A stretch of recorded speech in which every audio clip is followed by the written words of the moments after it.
And Angela, the floor is all yours. Okay. And without further ado, please join me in presenting Angela.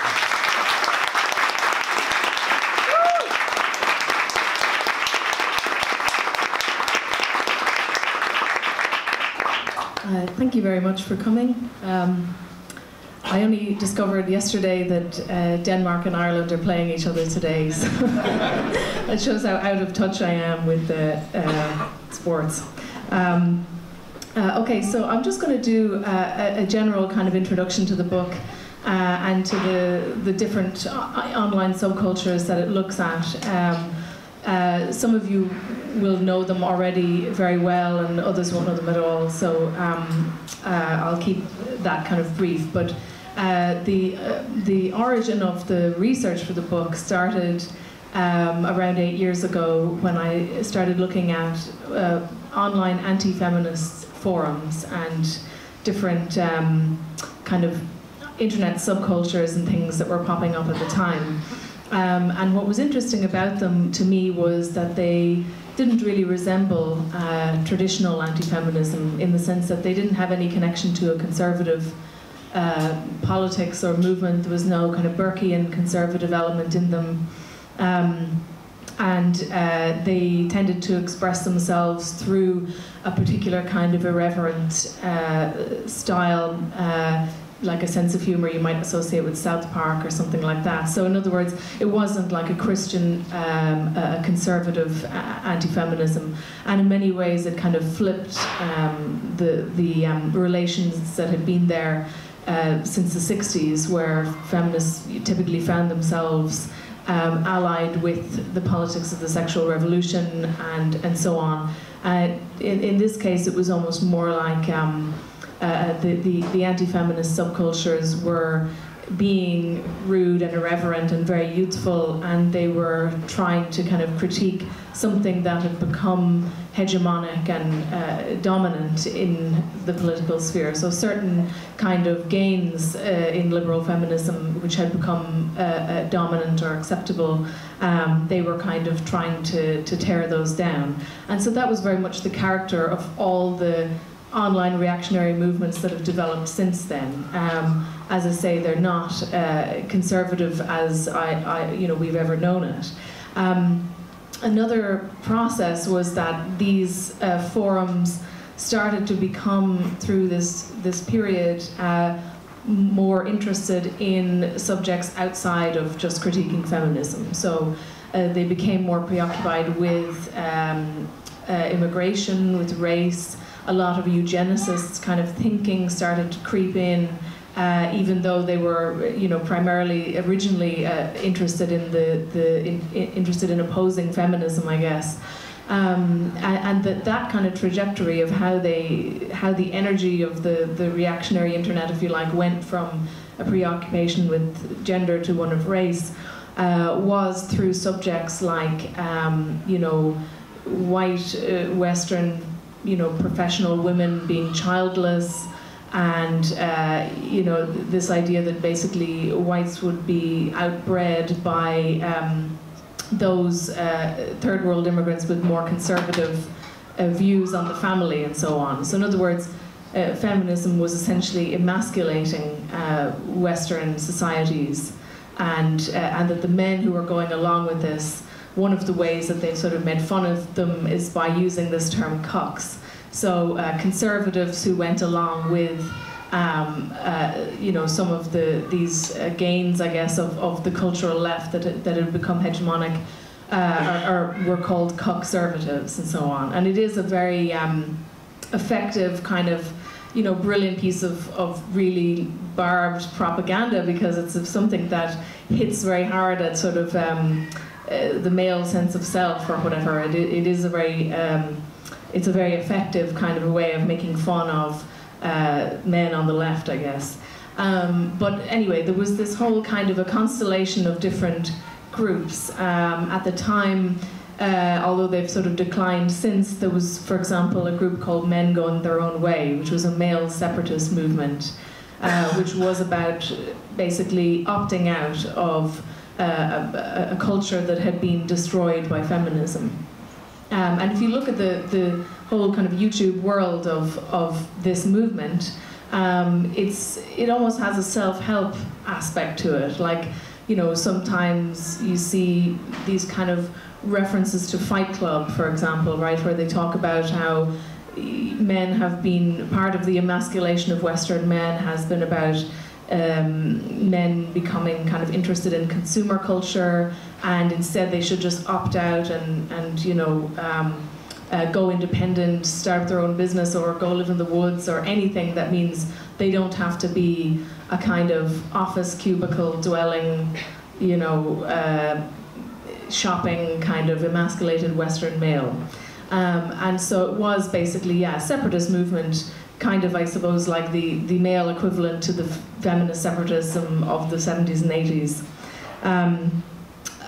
These kind of groups are broadly referred to as the manosphere online. So there was a whole movement around essentially discussing male celibacy in these kind of forums as well, and young men who found it very difficult to relate to women, didn't particularly like women, but who were frustrated by their experience of celibacy. They were also very preoccupied with the idea of beta males, and which is sort of like omega male might be the better term, but that's what they meant. But beta male just being that kind of emasculated young man who was frustrated by this experience of being powerless and being emasculated, and feminism was always pointed to as the reason for all of their problems. That feminism had kind of destroyed relations between men and women and had made women sort of militant and unlikable and sort of cold and so on. Then you have things like Return of Kings was very influential, which was a website started by a guy who was a pickup artist, and it was a very, it was you know, he would do guides to different countries. I think he famously did one of Denmark, but yeah. So he wasn't as successful in Denmark, but so, I mean, even his trajectory is kind of interesting, because he started off doing these, you know, really like gross kind of guides to being a pickup artist, but you know, he ended up years later reviewing this Kevin MacDonald's book on anti-Semitism. The central theory of it is basically that Jews have a genetic sort of desire to undermine the collective sense of nation in whatever nation they find themselves in, because they you know, are always a minority and so on, a high IQ minority. So he ended up writing glowingly about that, and just a few years later he was just a pretty apolitical kind of pickup artist. So that's the kind of the trajectory that I was looking at. And you know, one of the criticisms I've got from the alt-right is that my book is too focused on gender, but I think that it's really important, because that transition, you know, was made between, you know, from one to the other. A lot of the time, people who came into kind of alt-right subcultures online, you know, might have just started off being kind of un-PC for fun, or you know, they might have like enjoyed the memes and the humor and stuff like that. But then they ended up having much more, you know, formal politics. And they went really quickly to the very far right because of this preoccupation with, you know, race and IQ and so on. One of the things, the central metaphors they use is the red pill. So they will typically have a story of how they were red-pilled. And this is, you know, a reference to the Matrix. It's a moment where you realize that you have been fed sort of liberal dogma, and then, you know, the scales fall from your eyes and you see the world as it really is. And so that was kind of, it's almost like a rabbit hole, I guess. Once they feel that they've revealed, you know, the truth that maybe their liberal parents have been concealing from them on questions of gender, they then keep going on to race and other things.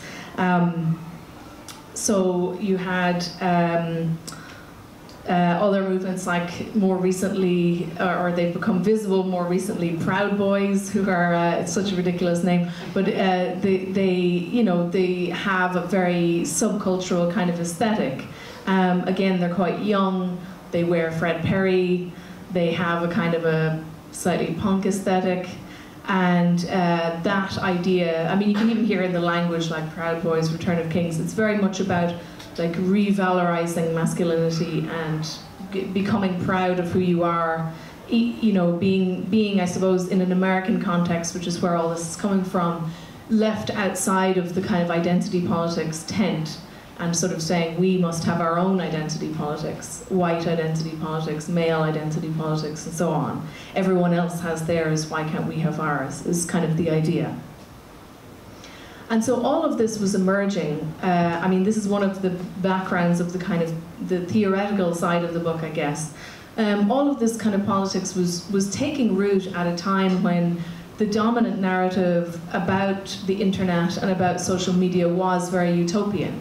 If you think back to the days of the Arab Spring and Occupy and the different anti-austerity kind of public square demonstrations in Spain and Greece and elsewhere, all of that was being written about at the time as evidence that the kind of internet revolution had arrived, and that that you were going to have a much more grassroots, popular type of media, which was going to overthrow the old establishment media.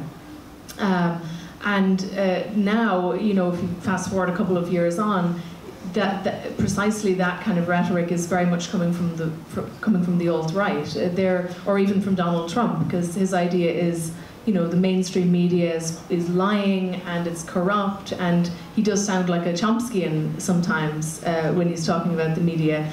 And even when I was an undergrad, the kind of a lot of people who are on the left were part of the anti-globalization movement, and also it's now the kind of populist right that has really become the critical force against globalization.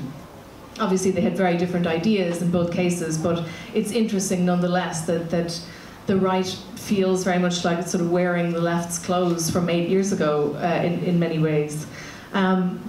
But because of that kind of utopianism, the cyber-utopianism of the time, a lot of the spaces that were even producing this kind of politics, or the seeds of it at least, the very early stages of it, were seen in quite a utopian way. So one of the places that has been, very fundamental to the alt-right is 4chan. And now 4chan is complicated, and there's different, boards have different politics and different styles and so on. But certainly at the time, the Guy Fawkes mask, which was the symbol of Anonymous, became also a central symbol of a lot of those, public square, online organized protest movements at the time.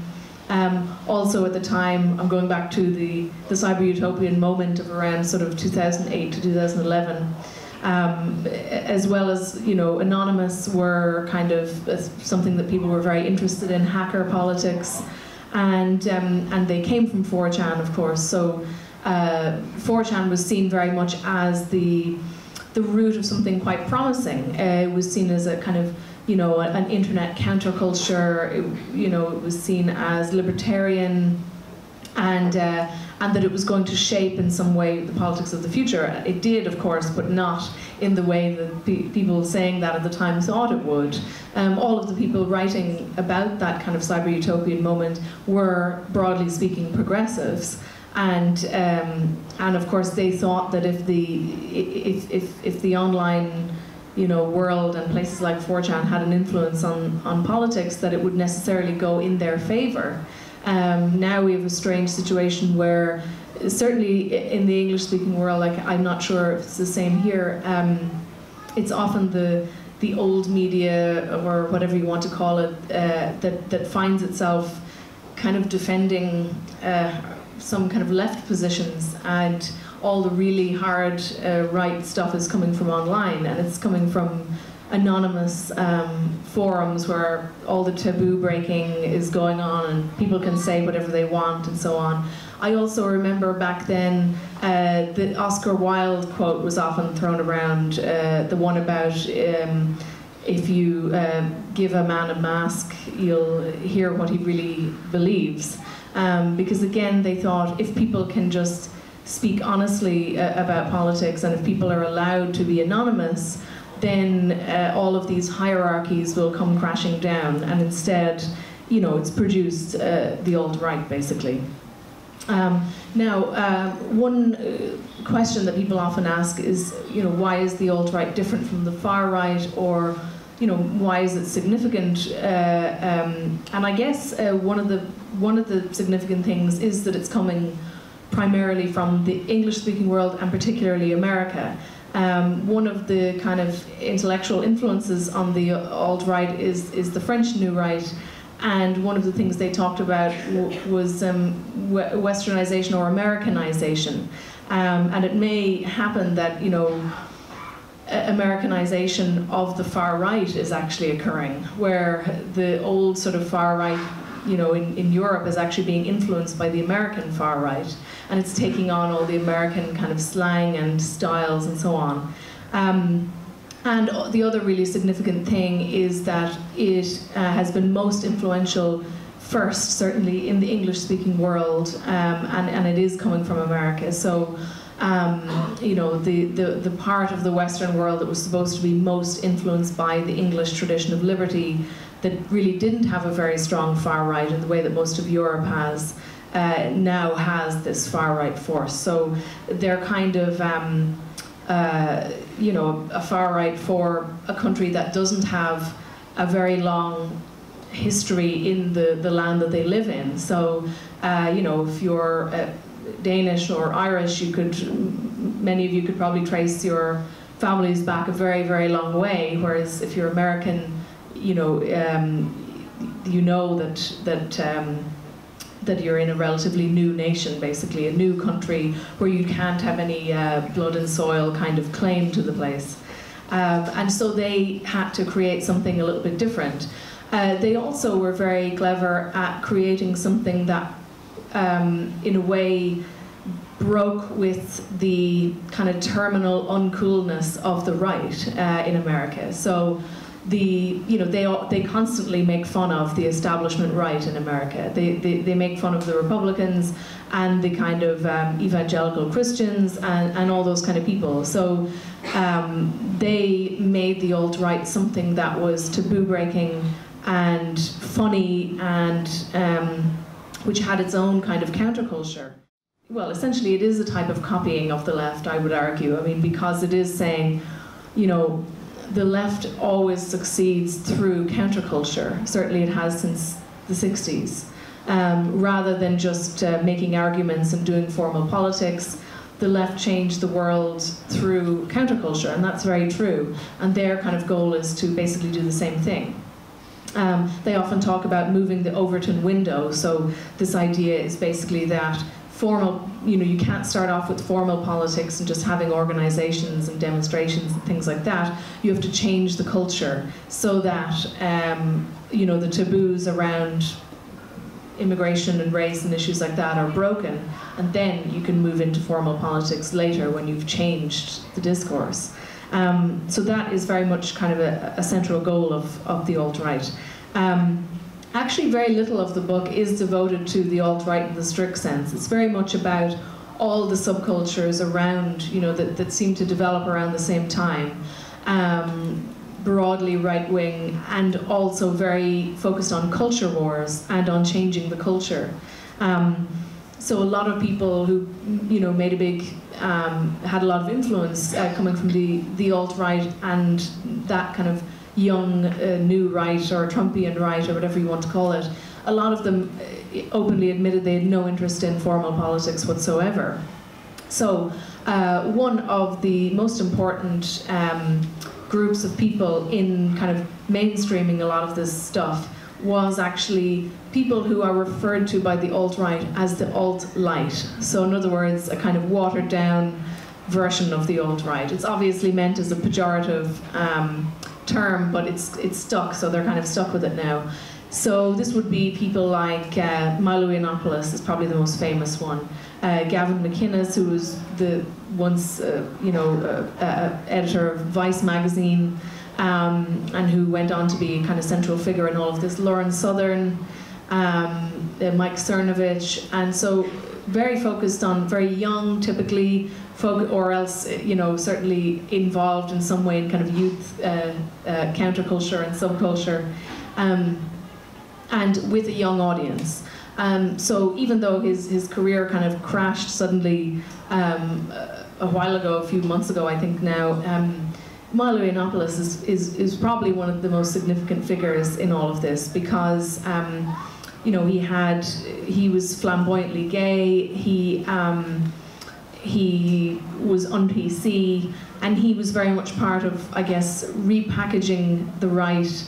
Although he's not technically alt-right, as I say, repackaging the right as something young, vibrant, and irreverent, and in a way kind of setting up the liberal establishment and the left by extension as a kind of a boring kind of slightly smug, unable to defend its own positions, kind of establishment, I guess. Now, of course, we know that was the impression that he was trying to give, rather than necessarily the truth. I mean, there is a liberal establishment, undoubtedly, but there are lots of kind of well, I mean, you go to any sort of political organization that's further to the left than that liberal establishment, and you'll find there's fewer people in the room than this. So, it's not that powerful. But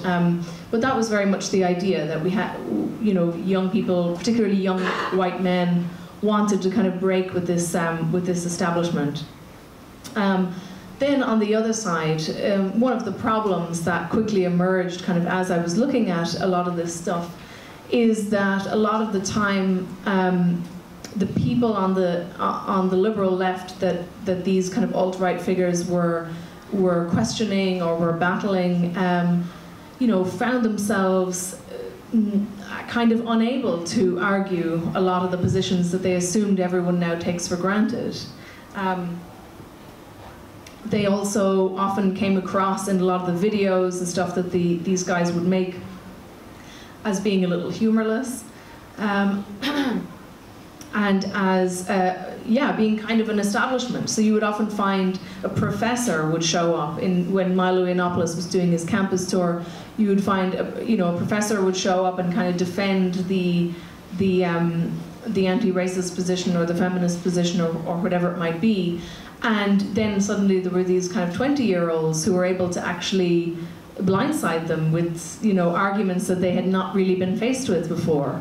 And so, that's really the moment when I think a lot of people realized whatever this movement was, that it had a certain kind of energy, a very, youthful energy that was not to be kind of underestimated.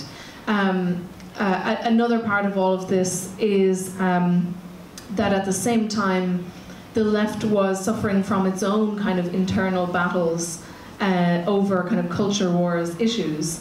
The left was extremely divided, and in many cases having internal battles where people who had the wrong position on something or other were being kicked out of organizations, and people who said the wrong thing online were being purged, and this was, I don't know how bad this is here, but maybe it's at its peak in America. It's maybe second to that in London or somewhere like that, and in Ireland it's not as bad, but it is definitely a kind of American phenomenon, the constant battles going on within the left, where there's almost a purification going on, where anyone who's seen to go off message in any way is kicked out and purged and targeted by large groups of people.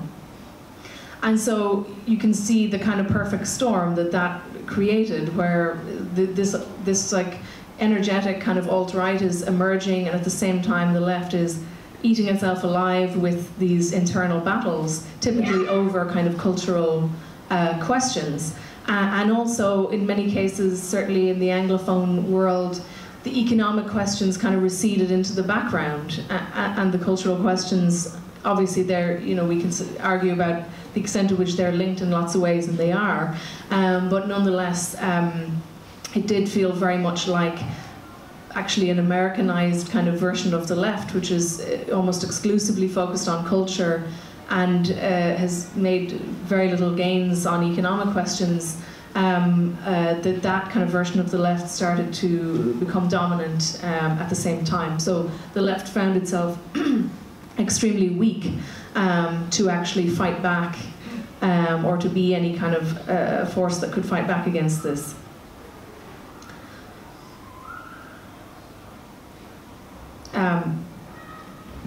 One of the things that has changed since I finished the book is that all of this has moved from the online world onto the streets. I actually finish it right around the time that there's a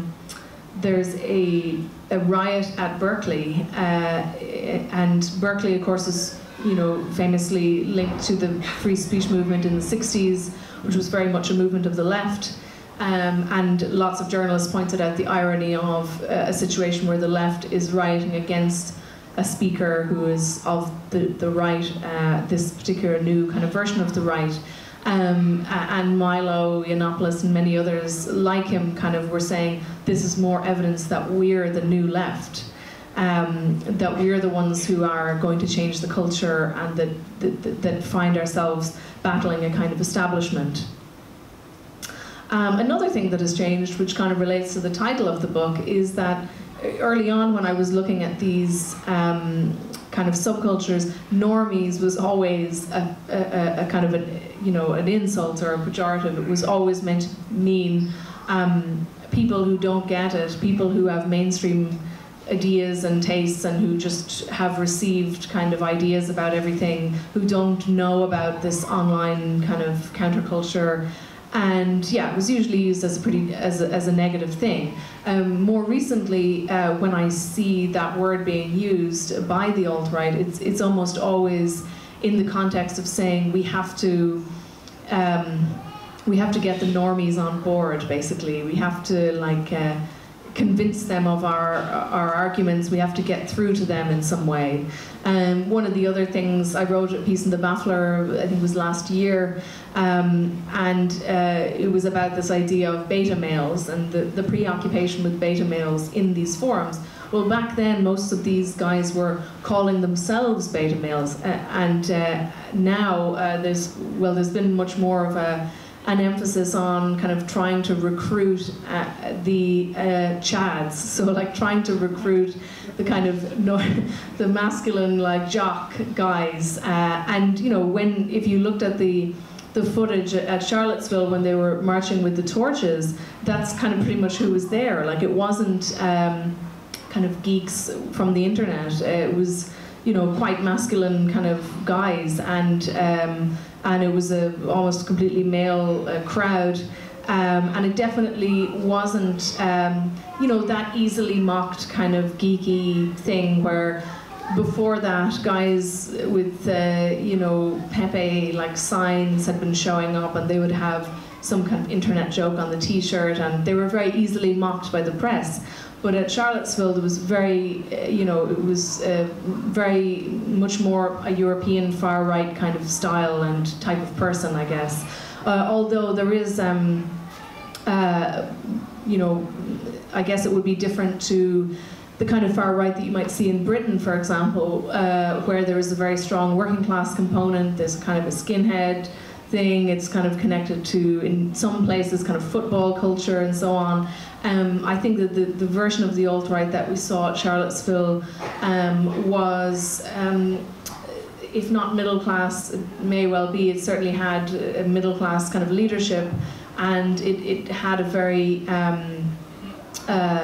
clean-cut kind of style and so on. I don't want to focus too much on the style because the media are obsessed with that, and they never deal with the ideas.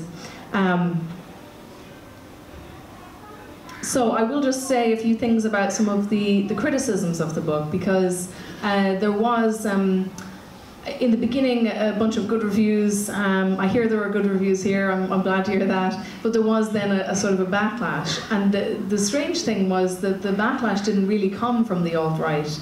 It came from people who were upset with some of the criticisms of the left that were in there. Now, the criticisms of the left that were in there are very much, for me, an internal criticism. And they were not meant as an attack on the left. If anything, they were very much meant as a criticism of particular tendencies that have emerged in the left that are very much coming from the American left, that I feel have been very destructive and poisonous and divisive for the left and have weakened it. So my aim in kind of describing these things was to hopefully look at the things that were kind of putting the left constantly in this very weak position when it was dealing with the alt-right. You know, so just for example, one of the criticisms was that that I was essentially repeating some of the alt-right's criticisms of the left. The problem is, though, I mean, some of their criticisms of the left are correct. Or at least have a grain of truth in them. And we should be able to actually see these things and to be honest with ourselves instead of simply repeating the same mistakes all the time. And you know, making the left sort of almost impossible to be in, because you have to be so pure of, you know, in everything you do, and you can't ever make a mistake, and you can't ever have a dissenting opinion on anything. You know, for younger people coming into politics, and probably all young people now are politicized online at this point. You come into contact with political ideas entirely online. And for them, you know, if the right is presenting itself as a space where you can say whatever you want, and you can, you know, be irreverent, and you can be funny, and you don't have to worry about people's sensitivities, and then the left is presenting itself as exactly the opposite, a place where you can be kicked out, you're one bad tweet away from being kicked out at any time, that's obviously a bad thing. And my aim was really not to agree with the alt-right sort of particularly, but to say, you know, we have to be willing to see these problems on the left that are, you know, very kind of very poisonous. Just yesterday I was reading that I mean, I'm not an anarchist, so it's no skin off my nose really, but the London Anarchist Book Fair is now shutting down. It ran for 34 years. And it's shutting down because they simply cannot deal with the volume of the absolutely like ferocious internal attacks, where people insist that person has to be kicked out, and you know somebody said something wrong at some point and they have to be kicked out, and it actually became just impossible for them to run it after 34 years. So I mean, that's how bad it is. So you know, it's not just sort of I don't think we're going to gain anything from pretending that this isn't a problem.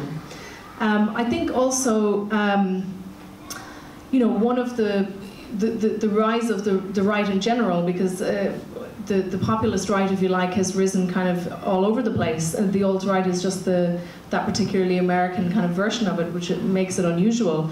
But the populist right is a response, obviously, to mass immigration, and a response to globalization, a kind of backlash against globalization.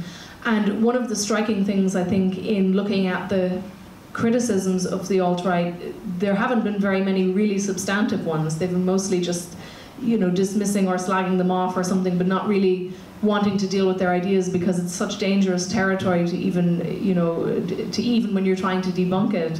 But one of the ideas that is, or the things that has come up a lot, is the very striking weakness of the kind of liberal center, if you like, in being able to actually you know, deal with the emergence of these things. The weakness of you know, kind of the we'll say individualist free market kind of liberal left, if you like, is very striking. There is very much a sense that kind of style of politics is at a particularly weak point. There was a debate just very recently, which some of you might have seen, which was between the editors of Jacobin magazine and Reason magazine. And I remember a time just a few years ago when that kind of free market liberal politics was very, had a lot of energy behind it and had a lot of confidence, very much like the alt-right has now. They were very formidable to kind of, in debating and in defending their ideas and so on. Well, I really felt at that debate they were entirely on the back foot. And I think this is because, they would say basically the left and the right are actually the same, and that none of them respect individual liberty and this kind of thing.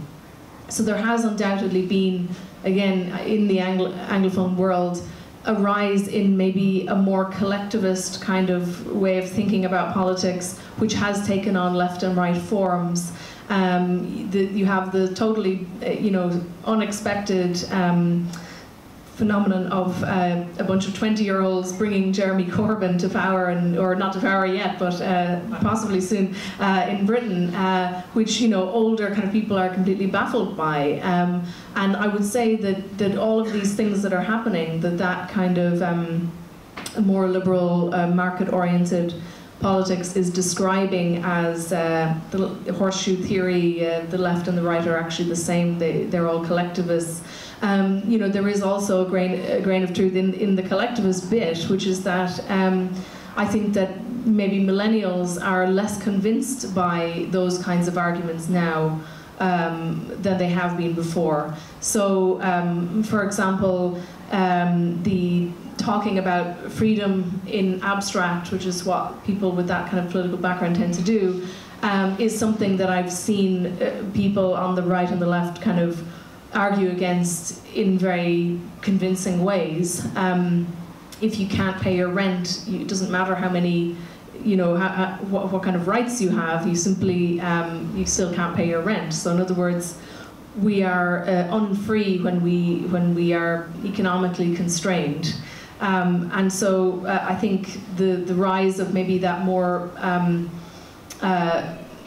economics-focused kind of left has been a really positive thing, but there is undoubtedly still that rivalry between the culture wars left, if you like, and something with a more materialist kind of politics. That alt-light kind of milieu has found itself, I think, very intellectually weak, even though it had this, was very good at media and was very good at particularly kind of, video channels, and, they got this huge audience kind of through that media stuff that they did.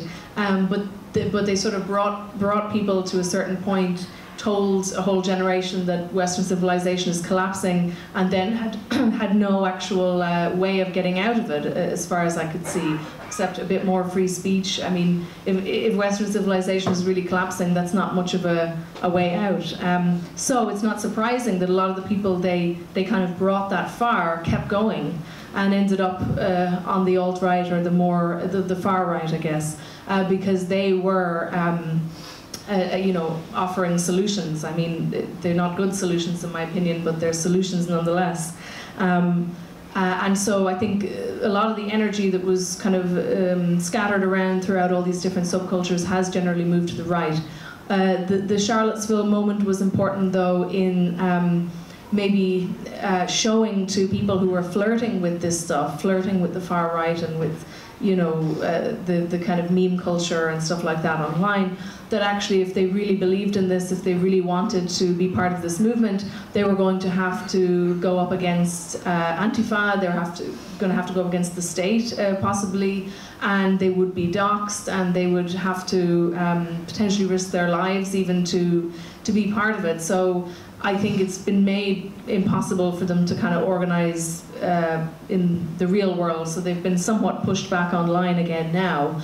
I also don't know how many people who are flirting with this stuff and sharing the memes and making the kind of the jokes and everything. I don't know to what extent they actually really mean what they say, because of course all of these cultures were completely steeped in ironic sort of humor, and even right up to the time when they were doing Nazi salutes at the after Trump got elected at the Richard Spencer's talk, they still claimed that those were ironic afterwards. So I mean the irony kind of out is gone now. I don't think anyone believes it, and people really did up until very recently. Whenever I would talk about the subject of the book, I constantly had people say, no, you don't get it, it's actually ironic.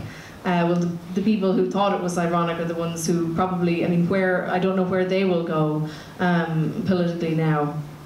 And I guess I would just end by saying that I feel that those kind of, it's sometimes called call-out culture or whatever. I don't know how bad it is here, but that type of culture on the left is going to be something that will continue to, I think, divide and destroy organizations at a time when they're really needed, and it will be the ultimate gift to the alt-right if that happens.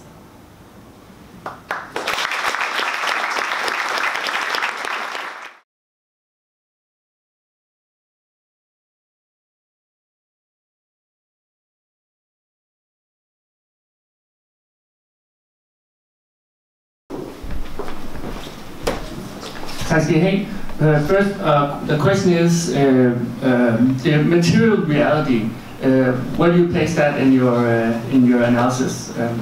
And then a quick comment, which is we have an election, and if you're concerned about trolls online, you should be definitely concerned about how where from mobilization on the right, which is really ugly, grows from, which is the material reality in America. So, thank you for the wonderful talk, first of all. I would like to know what you think the significance of the meme is for the alt-right, both as a rhetorical device and also as a tool for subversion of cultural norms. It's no secret this has been an enormously effective phenomenon, or what you would call it. So I just wanted to know what your thoughts on the significance of this is in terms of your talk here. Thank you. I really enjoyed the book. I thought it was a very interesting read, and I want to ask a little bit about the process and this critique of the left, because I thought it featured a lot more in the book than I had expected, and it also seemed that it was a very important thing for you to write about. Could you tell a bit about the process of writing this, talking about the misogynist part first, and it seemed like there was a development in the writing process. Could you talk a little bit more about that? Yeah, the material stuff is important, and actually I think sometimes when you talk about the material context, again, like one of the criticisms that I got was that I'm basically excusing, I'm making excuses for the people on the far right because I'm describing the material stuff. I didn't actually so much in the book, but since then I have a bit. And I think the reason that it's important is that, one of the alt-right is kind of questioning everything about modernity, basically. I mean, they are pretty much going to the root of liberalism and of modernity and saying, kind of, many of them, this is all a mistake, and not all, but not all of them. I mean, but some are. I mean, if you look at the neo-reaction kind of writers and stuff, that's they're rejecting kind of all of it, and the whole idea of progress and so on. And I think that in modernity, you kind of, what you gain is material, and you kind of lose everything else. So if you want to be sympathetic to those who, or at least to understand those who feel the loss of tradition much more strongly than progressives do, you would have to say, when we're in a period of material progress that people can really feel in their lives, then you say, well, you know, dialects and languages are dying out all over the place. You know, you lose your national culture, you lose all kinds of, you lose your religion, you know, everything kind of gets destroyed in this process of modernity. But, you know, you're not going to die in childbirth, and you're going to have anesthetic, and you're going to have all kinds of good stuff that comes with material progress. But I think now for much of the most developed countries in the world, we're seeing for the first time people's material expectations of life are going to be worse than their parents, which is a very new thing. And particularly, you know, I mean, certainly in Ireland, where we modernized very late and very suddenly, and so the idea that, you know, having just got there, everything's now going to start declining, is a kind of a horrifying thought, and it does make people look around and say, what was all of this for, you know? If we're not going to have real material progress in our lives, then you know, the foundations of the whole idea of progress start to kind of fall apart, or people start to question them. So I do think that connection is significant.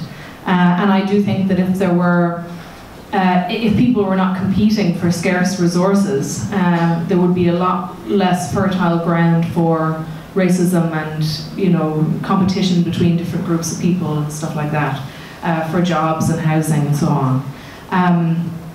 On the memes thing, I don't know. I mean, sometimes I wonder if we're like retrospectively looking back at things and thinking, oh, it must have been the memes that like made that happen. I don't know if that's real, but like, for example, there is, just to use an interesting example of memes, you know, possibly working, but I don't know whether I'm just imagining that retrospectively. In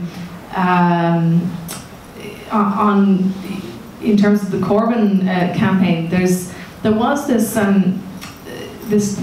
this strange thing online where, if you think of the way that the alt-right kind of flirt with, say, you know, like using pictures of like Hitler or like, you know, fascist leaders of the past and stuff like that, you would see sometimes people on the left using like pictures of Stalin and stuff like that, for like Stalin memes, basically, right?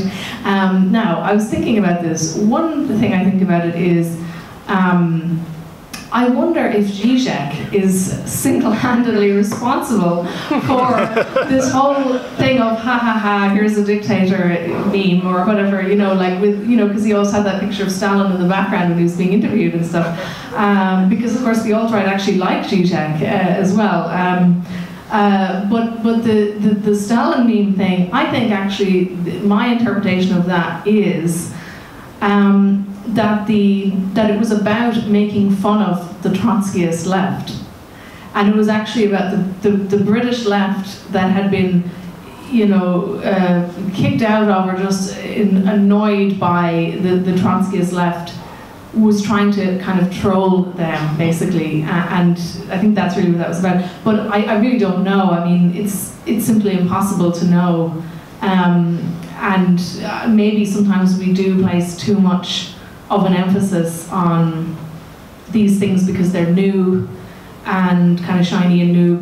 So I just don't know is the answer. I have a feeling they're being really influential in that if you can do them successfully and you're really funny about it, you can kind of, the point of the offensive, funny kind of thing is that you make the other side look serious and po-faced, and you know, you invite people in to share the joke on them, kind of, you know. So I think it's influential, but I really don't know.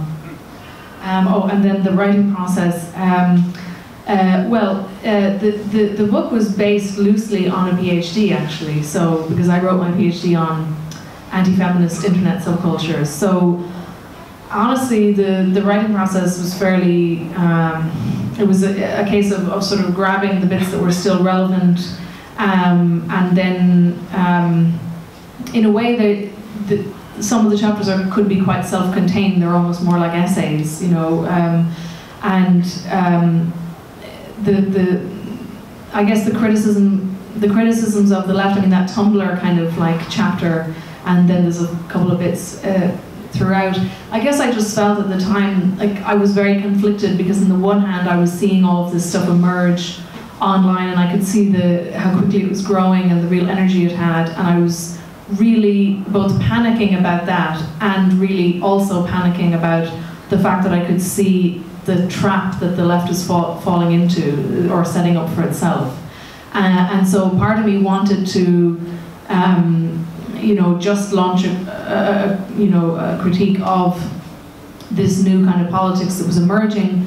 Another part of me thought, actually, maybe the more dangerous thing is the fact that we're so unprepared for this. And so I had to say something about my own side as well. Check. Hey, great talk. Thanks for being here. So my question is, do you see a way out, given the criticism of your book, for like an anti-PC, radical anti-PC socialism? Because I don't really see it. Thank you. To what degree do you think the political opinions are able to sort of piggyback their way in through the memes and the humor? Like, do you imagine that people maybe start repeating the memes or spreading the memes because they think it's funny, but then along the way sort of takes the political opinions in as well? Hi, it's a question about masculinity. It seems that a lot of the reactionary movements in these years are driven by different forms of angry young men, like the people, the American internet-based right, the sort of the Salafist movement in the Middle East, the far right in Europe, often also based on like football communities or other like masculine communities. Are there any ways of are there any, I guess, non-reactionary or even progressive ways of being an angry young man, expressing masculinity? Because it seems that all of this it's very reactionary, all of it. Is there any way of formulating, or have you seen any successful ways of formulating a sort of a project for these angry young deplorable men? Okay, so I'll answer the second question first, because the first and last are kind of similar. And I don't know the answer to them, so I'm giving myself a few seconds to come up with something.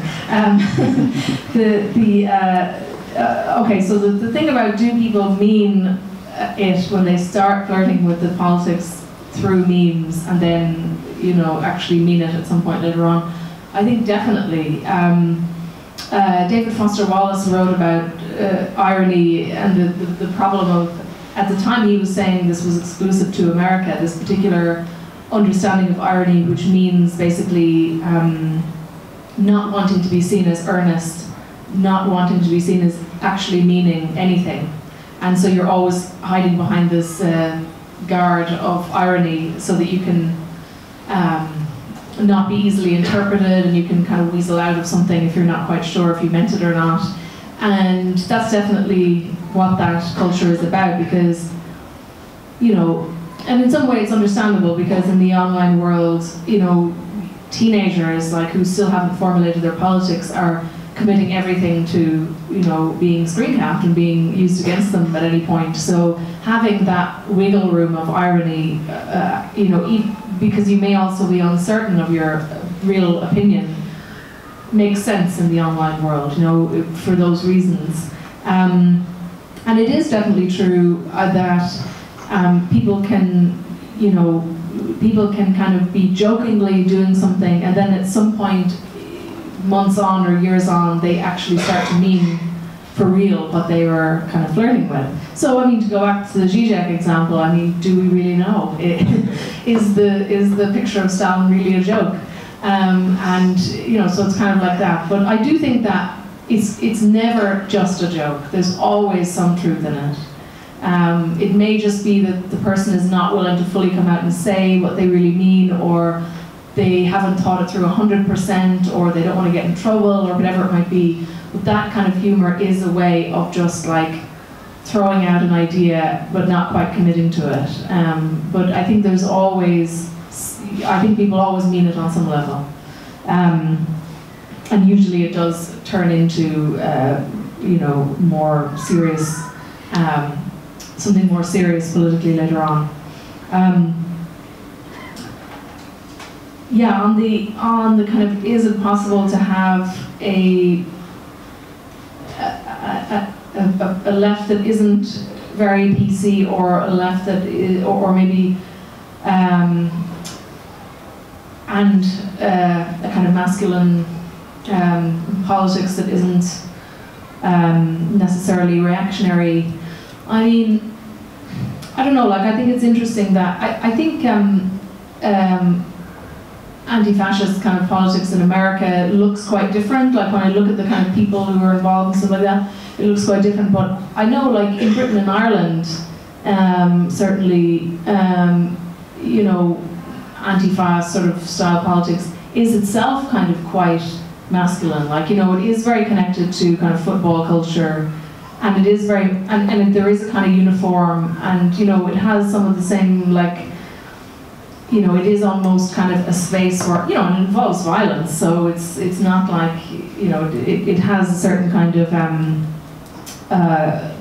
appeal to people who want to have a politics that involves kind of, yeah, it's masculine, basically, is my point. But I don't know,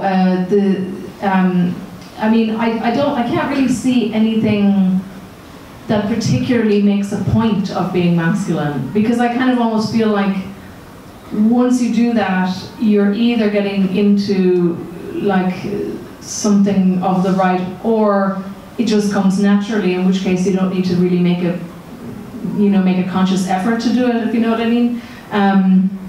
Like, I was discussing this with some men's rights activists before, like on a panel about something, and I was saying, I compared it to this this British right-wing commentator saying that when he was talking about English nationalism, and he was saying that, you know, once you start having like official efforts to have English nationalism and have Morris dancing and so on, it's kind of over, because you've then you've made yourself a kind of a particular identity group, if you know what I mean. So I just think I can't see how something could be self-consciously trying to do that, but maybe it will just emerge naturally, I don't know.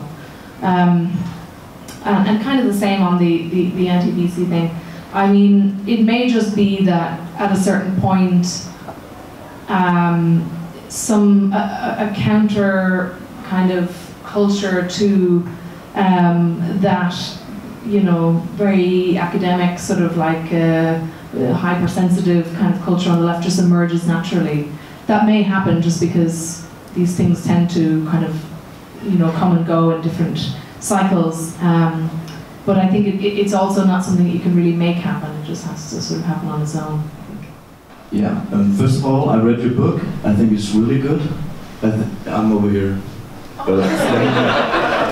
I think it's the best thing written on the alt-right so far. So thank you very much for your book and your work. There's just one thing that really puzzles me when I read it. It's, it seems like you downplay the role of Nazism. I mean, if you go to the 4chan, if you go to the alt-right websites, these guys they're Nazis. I mean, they're fans of Hitler. Somehow they came from a meme into actually being real Nazis, and it just seems to me like you don't really tell the reader this part of the alt-right. But when you go to these sites, Hitler is a big part of it. I mean, they really like Hitler, and it's just biggest mystery to me. How come people started joking on the internet and then they turned into Hitler? It's just, it's the biggest mystery of the alt-right, and it seems like you don't really touch it in your book. I just want to ask you why. Hi. First of all, I really enjoyed the book. I think it was very good. But I was wondering what has happened with the alt-right movement since you wrote the book, and is there a significant change since you wrote the book and the aftermath of Charlottesville? The alt-right, in the strict sense, take away the kind of the alt-light and all the other stuff around them, and just looking exclusively at the alt-right in that strict sense. there's no question that, you know, that even if you accept some level of joking or whatever, I mean, they definitely are, you know, they definitely are Nazis. I mean, I mean, okay. So there's a couple of things that just, first of all, I don't think that they are. This is why I sometimes would use the term alt-right rather than say fascist, which is that I don't see much evidence that they're actually very concerned about the nature of the state or the form of the state. So you know, to be really pedantic about it, they're not technically fascists. But then also, you see, some of them are this weird, this weird fusion of kind of like free market anarchists and kind of eugenicists, racists. So I don't know. But anyway, that's kind of splitting hairs. That's definitely the case. And to the extent that I didn't emphasize that enough in the book, I think actually most of what is described in the book is really the alt-light. You know, it's really the world of Milo Yiannopoulos and people like that. There's actually very little in the, you know, word count or whatever that is dedicated to the alt-right in the very strict sense. And also, when I was writing it, you know, that Nazi kind of hard right core has become much more dominant since. So at the time when I wrote it, for example, Milo Yiannopoulos was at the absolute peak of his fame. He hadn't had the scandal that ruined his career yet. All those alt-right people were, you know, had huge viewerships online and stuff like that. And so I thought they're where the real energy is. They're the bit that are worth focusing on. But actually, since then, the hardest end of the alt-right has become much more dominant, and I just didn't. That just wasn't the case at the time. So that's kind of the only reason why I didn't focus on it so much. Sorry.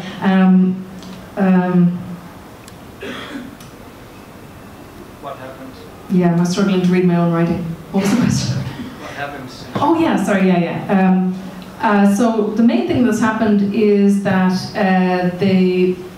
as I said, the harder edge of the alt-right has become much more dominant, and the softer end has been really just flailing around, not really able to hold on to the people that they did attract, and not able to answer a lot of questions that they themselves kind of brought up in a way. And so a lot of the energy has moved further and further to the right of all of those different groups. Then at the same time, because they were very confident and they decided they were going to go public and you know, have public demonstrations and so on, that kind of, you know, ended in violence, and a protester was killed, and you know, they themselves, if you look at the footage, were kind of like penned into this small space, and kind of militarized police came in and were spraying them and stuff like that. So I think they had, first of all, one thing that changed is that they went offline, and they actually had the confidence and so on to go public and do a public demonstration. The other thing that happened is that it didn't go very well, and so they're not able to, you know, do that. They did other things since, like they did a kind of flash mob style like thing where they just showed up without telling the press in any time beforehand. In fact, it's NPI, Richard Spencer's group, are about to have their the first conference, the annual conference since the famous one where they were Nazi saluting, and they're having trouble finding a venue for that. So basically, they've come up against the problems of organising in real life, and they are finding that very difficult. Yeah, I mean, the big celebrity of this whole thing at the time, which was Milo Yiannopoulos, just vanished overnight. I mean, he's still around and he's still trying to rescue his career, but it's not really working. Which I guess also kind of showed how temporary the right's advocacy for free speech is, right? Because when when Milo says something they don't like, they just got rid of him. So I think that's the main. And also I guess I think the big Corbyn kind of youth wave is very significant because actually to the question earlier about a sort of a left that is not so overly sensitive or PC, I think the kind of younger Corbyn people actually are like that. They just certainly from, I was speaking in Manchester recently, and they are, there's a real pushback against this very American style of kind of internet identity politics within that. So maybe that will actually be the movement that changes the left in the English-speaking world in some way. Yeah, so I believe that one of the difficult parts of the challenges we have on the left is how hard it can be to criticize and go into debate with the template left.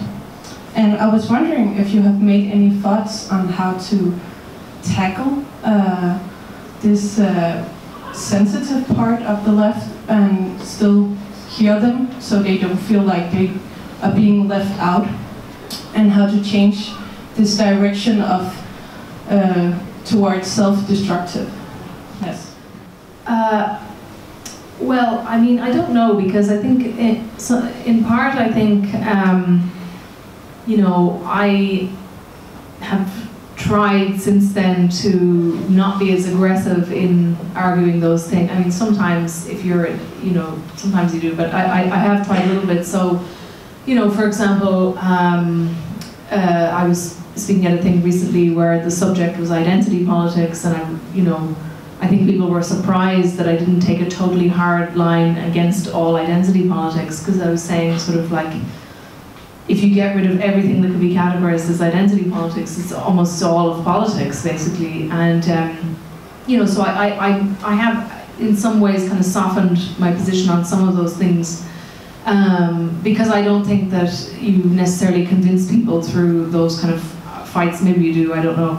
But I think maybe it will just have to happen through people learning lessons. Like if people, like the anarchist book fair thing that I described earlier, I mean, I think that stuff like that is going to just have to happen over and over and over again until people eventually get the message and can spot when there are people who simply want to cause division and destroy organizations, and they don't want to have a constructive conversation. So I think have the constructive conversations when you just intuitively feel there's a possibility that there might, that might go somewhere, and otherwise maybe just don't focus on those issues at all. Like sometimes I think friends of mine who have dealt best with this have just dropped all kind of issues that inevitably go down that road, and they just talk about the bread and butter kind of material stuff in their kind of socialist organizations and things like that, and they just don't get into it. There might be something to be said for that. Yeah. I first want to hear if you have any ideas as to how the left can better our use of the interwebs as an organizational and mobilizing platform. And then I have another really weird question. Like here in Denmark, we had some hard left old people who turned racist politicians. Now do you see any change of some of the alt-righters and so on made the opposite turn in like 30 years or something? Hi, yeah, thank you very much. It was very interesting. I'm here. I'm a little bit insecure about what you're actually talking about when you're talking about identity politics, and I am myself as well, so it's a very open question. But if it is what I think it is, which is like questions about sexuality and gender and so on, in general, I'm curious to why that conversation cannot take place at the same time as a conversation about like material issues. Yeah, hi, thanks for the talk. This is a question about identity politics as well, so I think you can just merge the two, but I completely agree with you that the question isn't about whether to have identity politics or not, because identity politics is part of question no matter what you do. So the question to me seems to be, what kind of identity politics we need to have? And so I just want to ask you that. I mean, do we need to go back to the kind of universal, the idea of universal subject of the left? I mean, the working class, or and how do we do that without like losing some of things that do seem to be quite important about like the new kind of identity politics, like talking about sexuality, gender, race, and stuff, all that stuff. Thanks. Yeah. In terms of the identity politics question, I mean, I think it is just that questions of identity have become so heated and so kind of almost terrifying to get into that's the problem. I mean, if you have a discussion about material questions, it doesn't matter how passionate or how the other person is or how much you disagree with them. The disagreement is only going to get to a certain level. You are not going to be told that you're an evil person and like kicked out of your organization or whatever it is. You know what I mean? The economics can only kind of you're not going to encounter the same kind of heat, I guess, in an argument about just about anything else. It seems like identity questions now can't be had without that kind of level of just like anger and loads of people attacking, somebody who has transgressed or said the wrong thing or whatever it might be. I mean, that is kind of the culture that I'm describing. So I mean, even as a woman, like sometimes when I'm kind of just thinking of ideas to what will I write next and stuff like that, I'll think, actually I won't get into that. Even if it's just about feminism and there's nothing, particularly controversial there, I have to almost like psychoanalyze the piece that I imagine writing in case somehow somebody might read some unintended thing into it, and it just makes you think, God, this is terrifying. I'm just not going to talk about it. And it's not the same with the minimum wage or something like that. So I mean, that's just the problem. It just and in terms of how to think about identity politics, kind of with that culture surrounding it. I mean, I do think that most politics has some universalist element to it and some identity element to it. Like, just as an example, there's a big pro-choice movement in Ireland right now because we have very strict laws on abortion that are kind of hangover from the sort of very conservative Catholic Ireland or whatever, and because it's in the Constitution. That movement, you could argue on the one hand, Om 15 minutter lukker biblioteket, og hvis du bliver, aktiveres alarmen. The library is closing in 15 minutes, and if you stay, the alarm will be activated. What should I do? Like, Run! Okay, I'll be quick. Anyway, I could. There's plenty of examples, but I think I think that you'll end up just wasting. We'll all end up wasting our time if we say we have to be totally universalist or that everything is identity politics. I think there have to be universal kind of ideas and principles and stuff like that there. But I mean, identity, is something that's very meaningful to people, and I think you're wasting your time if you think you can just everyone can just go around thinking completely abstract about everything, kind of. The question at the back. If I understood correctly, it was sort of like, could people from the alt-right convert to the left? Right now, I think the conversions are likely to be going the other way, to be honest. But in the future, it may happen because I guess I don't know. Maybe if you're willing to think, to imagine the world in a totally different way, you're more likely to swing from one radical view to the other than someone who's temperamentally kind of happy with what already is. So it's always possible. I have had people coming up to me after book launches from both sides, in fact, saying that they left the side that they were on, but they didn't really say where they were now, kind of just that they weren't that anymore.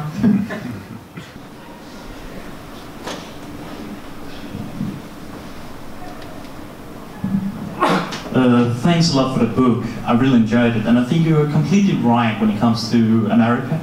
But I would say that the differences in continental Europe are quite significant. Especially in Denmark, I would say the question about identity politics is not the primary one.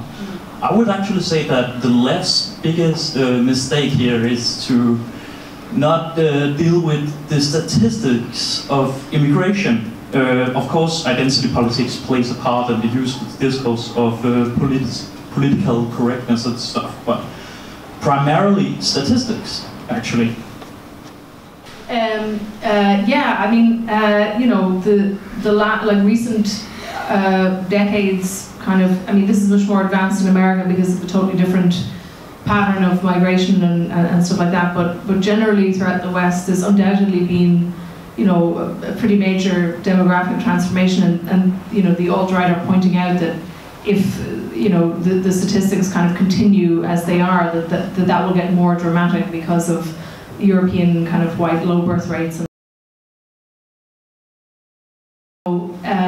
This, you know, it isn't easy to have you know, a very mixed multicultural society where there isn't conflict of some type, and there is essentially a battle for, you know, what that society is going to look like, what its values will be, and so on. All that is true, and those are huge things, and nobody really knows how they're going to turn out.